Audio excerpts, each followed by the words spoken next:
Most people don't think about this when they walk, but think about how your body feels at the end of a normal day, not after exercise, not after anything intense, just a regular day. If your legs feel heavier than they used to, if getting up from a chair takes a second longer, if your energy fades earlier than it did a few years ago, that pattern is telling you something. And for a lot of people over 60, walking is part of that story, just not in the way they expect. Because walking is usually seen as the solution, something that should make everything better. But sometimes, the way it's done quietly works against the body instead of supporting it. After 60, it's not that your body can't move the way it used to. Most people can still walk, still stay active, still keep a routine. What changes is something less obvious. It's how your body handles that movement afterward. The recovery. You can do the same walk you've always done, but your body pays a slightly higher price for it. Not enough to notice right away, but enough that it starts to add up. And when that happens, your body begins making small adjustments without you even realizing it. Your steps get a little shorter. Your pace changes without you thinking about it. Certain muscles start doing more work while others quietly do less. It's your body trying to make things easier, trying to stay comfortable. But here's the part most people never hear. When your body starts compensating like that, it becomes less efficient. And when it becomes less efficient, it uses more energy to do the same thing. That's why some people walk every day and still feel like their energy is slowly going down instead of improving. It's not that walking stopped working. It's that the way the body is moving has changed underneath it. If you look closer, one of the biggest changes happens in your lower legs. Every time you take a step, your calf muscles are supposed to act like a pump, pushing blood back up toward your heart. That's one of the main reasons walking is so powerful for circulation. But that only works when your steps stay smooth and balanced. When your stride changes even slightly, that pumping effect becomes weaker. And when that happens, your heart has to do a little more of the work instead. Not enough to feel dramatic, but enough that by the end of the day, your body feels more tired than it should. Now here's something even more specific, and most people don't notice it until it's pointed out. The push-off in your step, that moment when your foot leaves the ground, often becomes weaker over time. It's not something you decide. It just happens gradually. So instead of moving forward smoothly, your body starts to drop into each step a little more. It's subtle, but it changes how force moves through your body. Instead of flowing forward, more of that force travels upward, from your feet into your knees, from your knees into your hips, and eventually into your lower back. That's why some people feel fine while they're walking, but later on, they notice stiffness or discomfort that didn't seem to come from anything specific. There's another layer to this that most people don't think about. Your brain actually changes how you move as you get older. It starts prioritizing safety. Balance becomes more important than efficiency. So your body naturally becomes more cautious. Your steps get a little shorter. Your movements become more controlled. Your upper body moves less. All of that helps reduce the risk of falling, which is important. But at the same time, it also reduces how effective your walking is. So now you're in a situation where you're still doing the habit, you're still showing up and walking, but your body isn't getting the same benefit from it. That's where a lot of the frustration comes from. People feel like they're doing the right thing, but they're not seeing the same results they used to. They don't feel lighter after a walk. They don't feel more energized. Sometimes they even feel more tired. And it doesn't make sense because walking is supposed to help. But when you look at the mechanics underneath it, it starts to explain itself. You might also notice small changes in your balance. Maybe you feel a little less steady on uneven ground, or slower when you turn. That's not just strength. That's coordination. Walking isn't just about your legs. Your upper body plays a role too. When your arms move naturally, they help balance your steps and keep your rhythm smooth. But a lot of people over 60 naturally reduce that arm movement without realizing it. Their arms stay more still, their body becomes more contained. And when that happens, your legs end up doing more work than they should. Again, it's subtle, but over time, it adds up. When you step back and look at the whole picture, this isn't about doing something obviously wrong. It's about small changes that build slowly. Each one makes walking just a little less efficient. Each one adds just a little more effort. And over time, that's what people feel. They don't say, "My walking mechanics have changed." They say, "I just don't have the same energy I used to." But the pattern is there if you look for it. Walking doesn't refresh them the way it used to. Their body feels heavier by evening. Recovery takes longer. Those are not random changes. They're coming from how the body is moving underneath something that feels as simple as a walk. And that's really the key to understand here. Walking after 60 isn't just about staying active. It's about how your body is moving while you're active. Because once those small mechanics start to change, your body has to work harder to keep up. And when that happens, walking slowly shifts from something that supports your body to something your body has to push through. The good news is, those small changes can be corrected. But first, you have to recognize that they're happening. There's something else most people never connect to walking, and it usually shows up later in the day, not during the walk itself. It's that moment when you sit down in the evening and your body feels a little more tired than it should. Not exhausted, just heavier, like it took more out of you than expected. A lot of people assume that means they need to push harder or walk more, but often it means the body is working harder than it should during the walk itself. And one of the biggest reasons for that comes down to something very simple that almost no one pays attention to anymore: rhythm. When walking is working well, your body moves in a steady, almost automatic rhythm. Your steps are even, your breathing follows a natural pattern, and your arms move in sync without you thinking about it. That rhythm matters more after 60 because it reduces how much energy your body has to spend coordinating movement. But when that rhythm breaks, even slightly, your body has to step in and correct it. That correction uses energy. And it doesn't feel like effort in the moment. It shows up later as fatigue that doesn't quite make sense. One of the most common ways this rhythm breaks is inconsistency in pace.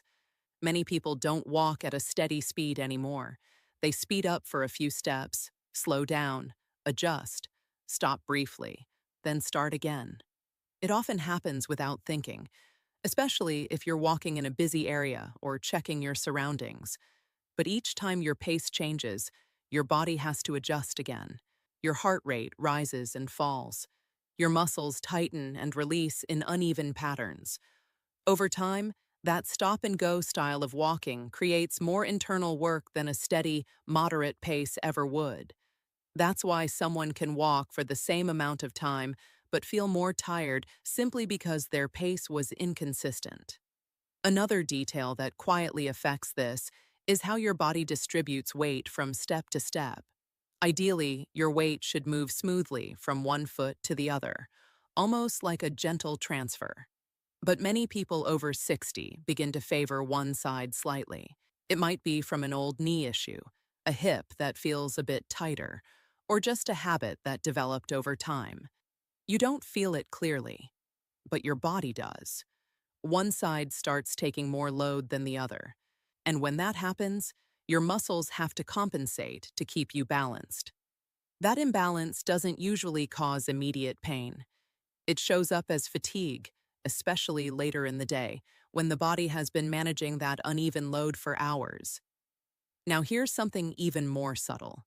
The surface you walk on changes how your body responds. Hard, flat surfaces like sidewalks and indoor floors don't absorb much impact. That means your body has to absorb it instead. When your walking mechanics are strong and balanced, your body can handle that well.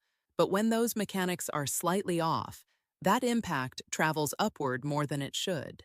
That's when people start to feel it in their knees or hips later, even though the walk itself didn't feel difficult. It's not the walking distance that caused it. It's how the force moved through the body with each step. There's also the way your body reacts to distractions. Walking used to be a very focused, straightforward activity. Now it's often combined with other things, checking a phone, thinking about tasks, looking around more than necessary. That splits your attention. And when attention is divided, your movement becomes less automatic. Your steps become less consistent. Your posture changes without you realizing it. Even a small shift in attention can change how your body moves. Over time, that creates the same pattern: more internal work, more fatigue, less benefit from the walk itself. You might also notice something about how long it takes you to feel recovered after walking. Years ago, you could walk, sit down, and feel normal within minutes. Now it might take longer. That's not just about endurance. It's about how efficiently your body handled the movement in the first place. When your walking pattern is efficient, your body finishes in a balanced state. When it's not, your body has to keep adjusting even after you stop. That's why recovery feels slower. It's not that your body is weaker, it's that it had to do more behind the scenes. Another thing people often overlook is how breathing interacts with all of this.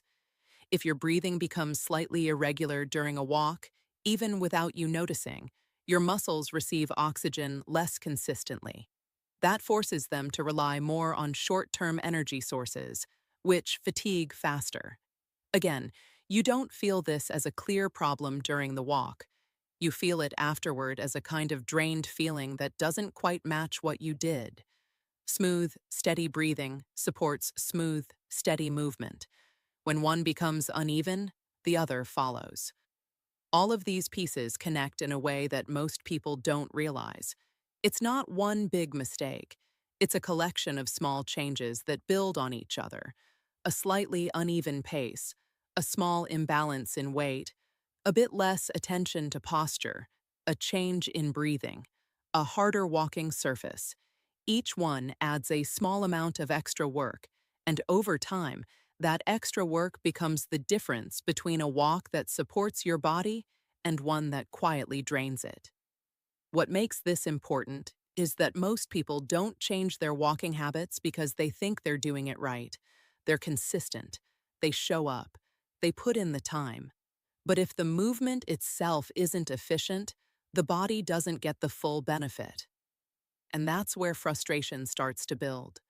Because from the outside, everything looks correct. But from the inside, the body is working harder than it should. The key isn't to walk more or push harder. It's to make the movement itself smoother, more consistent, more balanced. When that happens, something shifts in how your body responds. You finish a walk feeling lighter instead of heavier. Your energy holds longer into the evening. Recovery feels quicker, not slower. And walking starts to feel like something that gives you energy again, instead of something that quietly takes it away. There's another pattern that most people don't connect to walking, and it usually shows up the next morning, not during the walk or even right after. Think about how your body feels when you first get out of bed. If your legs feel a little stiff on those first few steps, if your ankles feel tight, or your lower back needs a few minutes before it feels normal, that's not just age. It often means your body didn't fully recover from the way it moved the day before. And for many people over 60, walking plays a role in that. Not because walking is harmful, but because the body isn't getting the kind of recovery it used to. After 60, muscle recovery naturally slows down. The small fibers inside your muscles take longer to repair after repeated use.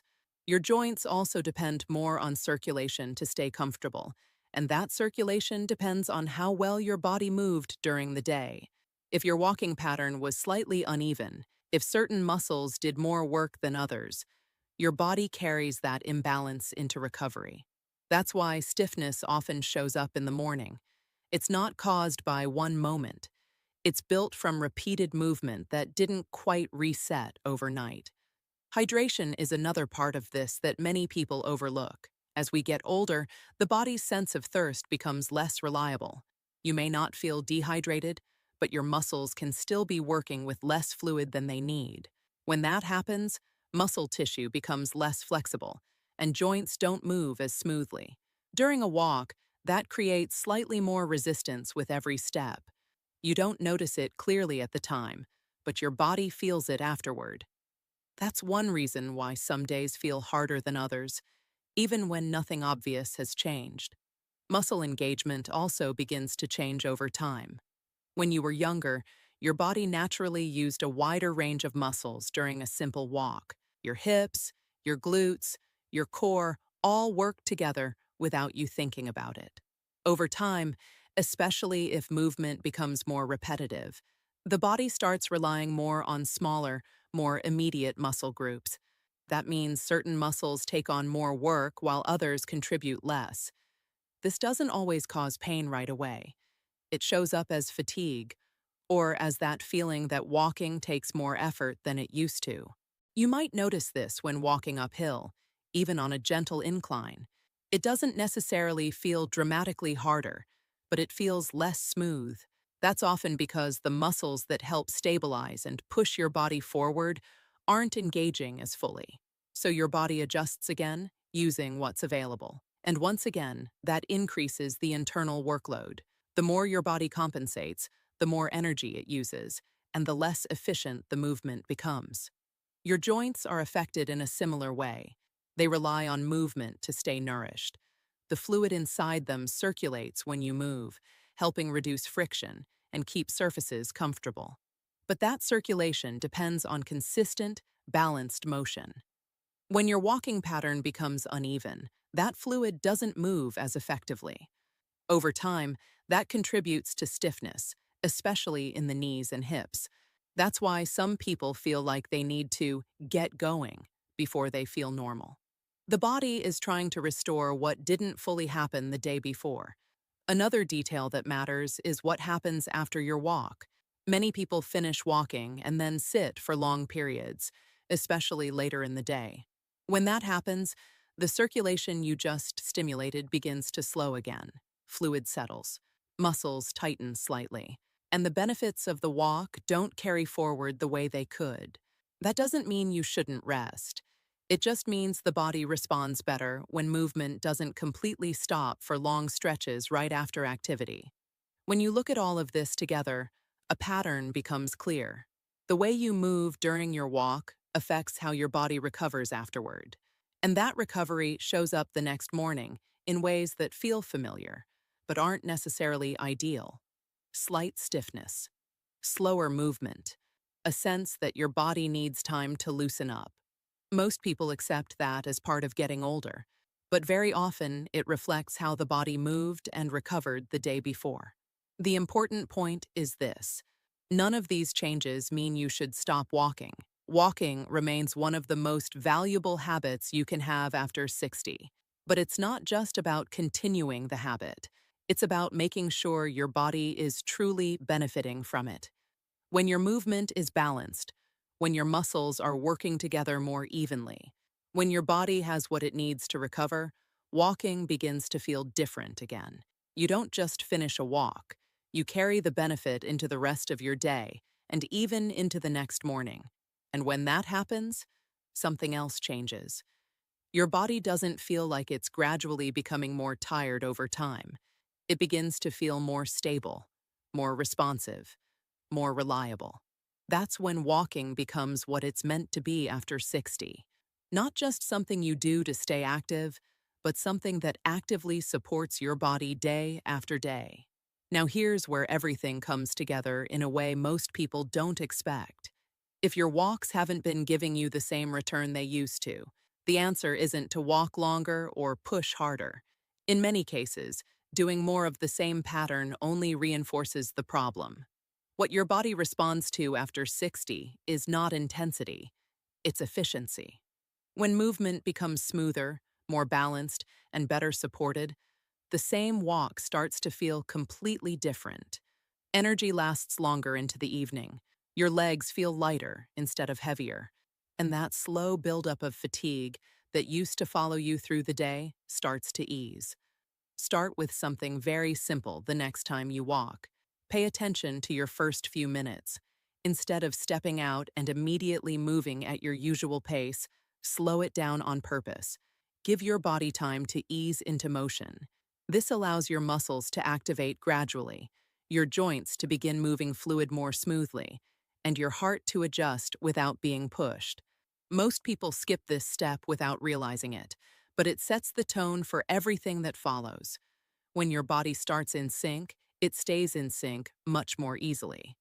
As you continue walking, notice your rhythm, not your speed, but your consistency. Let your steps fall into a steady pattern. When your pace becomes even, your muscles and circulation work more efficiently together. Your body doesn't have to keep adjusting, and that alone reduces how much energy you use. You may find that you don't need to walk faster to feel better. You just need to walk more smoothly. That difference matters more than most people expect. Your posture is another place where small changes make a noticeable difference. You don't need to stand stiff or force anything. Just allow your head to stay over your shoulders to relax instead of rounding forward, and your gaze to stay ahead of you. This opens your chest enough for your lungs to expand more fully.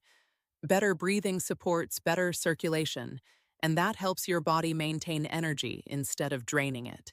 Many people feel this change within minutes once they adjust, not because they're trying harder, but because their body is no longer working against itself. Now bring your attention down to your steps. Let your foot land naturally, then allow your weight to move forward and your back foot to push off gently. That push-off is more important than it seems. It helps your lower leg muscles do their job, supporting circulation and reducing how much work your heart has to take on. When that motion becomes smooth again, your entire stride feels lighter. You're not forcing anything. You're just allowing your body to move the way it's designed to. After your walk, what you do next also matters.